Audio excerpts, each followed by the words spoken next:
Perkenalkan, nama saya Nuan Carijaya Supriyadi, NRP 22-2020-082, kelas D, mata kuliah Perpetaan, jurusan Teknik Sipil.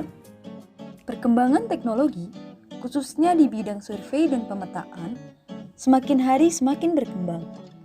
Perkembangan teknologi ini dapat mempermudah dan meningkatkan efisiensi dalam bidang tersebut.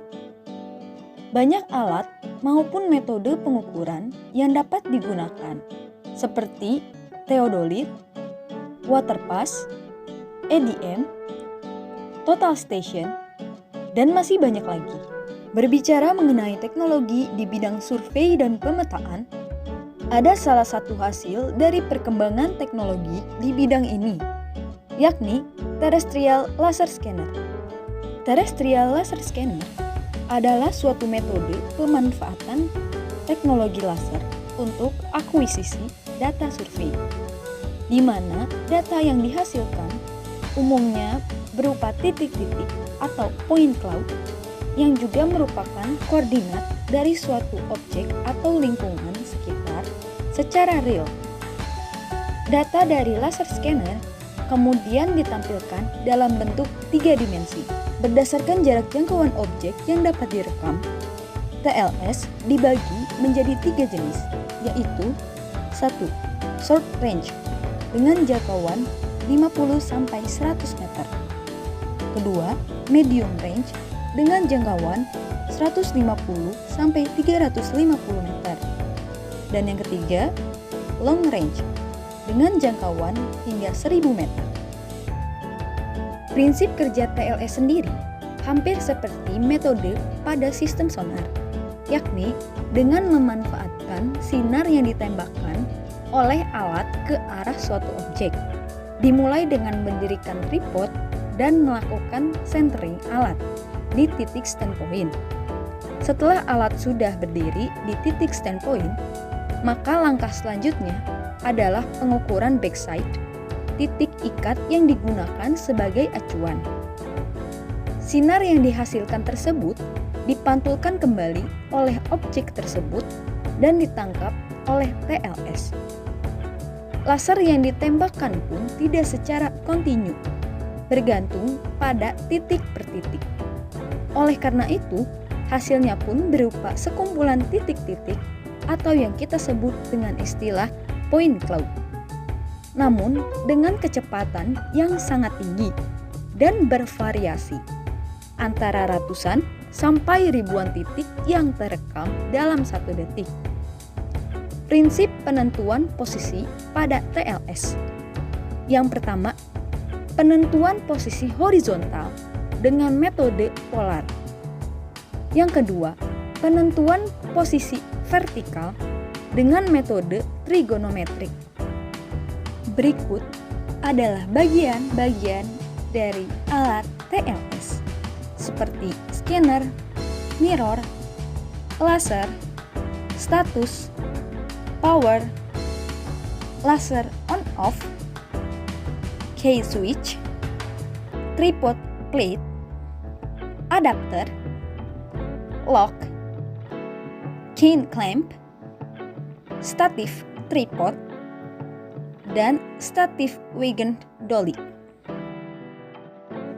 Terdapat beberapa tahapan dalam pengolahan data teknologi TLS, antara lain 1. Proses registrasi, yakni merubah koordinat point clouds dari posisi yang berbeda ke dalam sistem koordinat yang sama.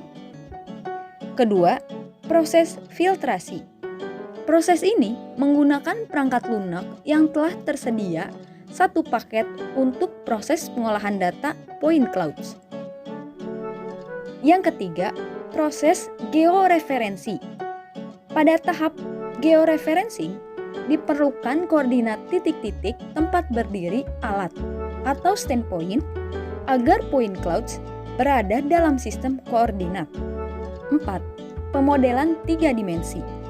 Pada tahap pemodelan, dilakukan proses meshing, yaitu dengan melakukan wrapping, di mana point clouds diproses menjadi bentuk triangulated Irregular Network atau TIN sebagai pembungkus permukaan objek sehingga diperoleh model mesh. Adapun kelebihan TLS jika dibandingkan dengan metode konvensional lainnya. Yang pertama, lebih efisien dari segi timing karena perolehan data survei akan jauh lebih cepat. Yang kedua, kualitas data jelas lebih teliti karena memiliki resolusi spasial yang jauh lebih detail ketimbang metode konvensional. Yang ketiga, ambiguitas data lebih sedikit. Yang keempat, tingkat detail dan kerapatan yang lebih tinggi. Yang kelima, cara perolehan atau akuisisi data yang lebih aman karena juga menggunakan prinsip survei dengan penginderaan jauh atau remote sensing atau tanpa menyentuh objek observasi.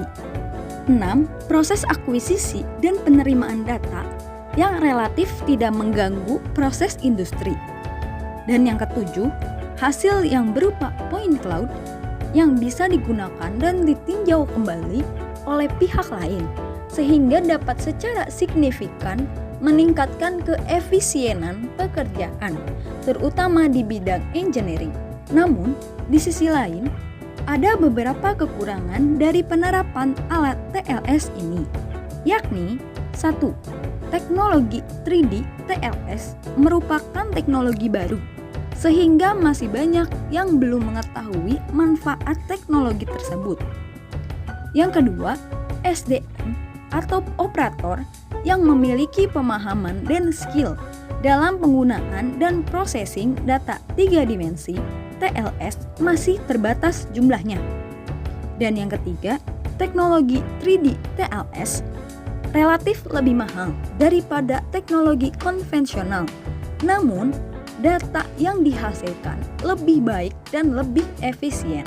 Berikut manfaat dari penggunaan teknologi 3D TLS di berbagai bidang. Beberapa manfaat hasil data 3D TLS di bidang jalan. A. Analisis topografi. B. Analisis volume cut and fill timbunan jalan. C. Analisis manajemen lereng jalan. D. Manajemen aset dan as-built drawing. E. Uji laik fungsi jalan. Manfaat teknologi 3D TLS di bidang jembatan. A. Monitoring deformasi dan inspeksi jembatan. B. As-built drawing dan manajemen aset jembatan.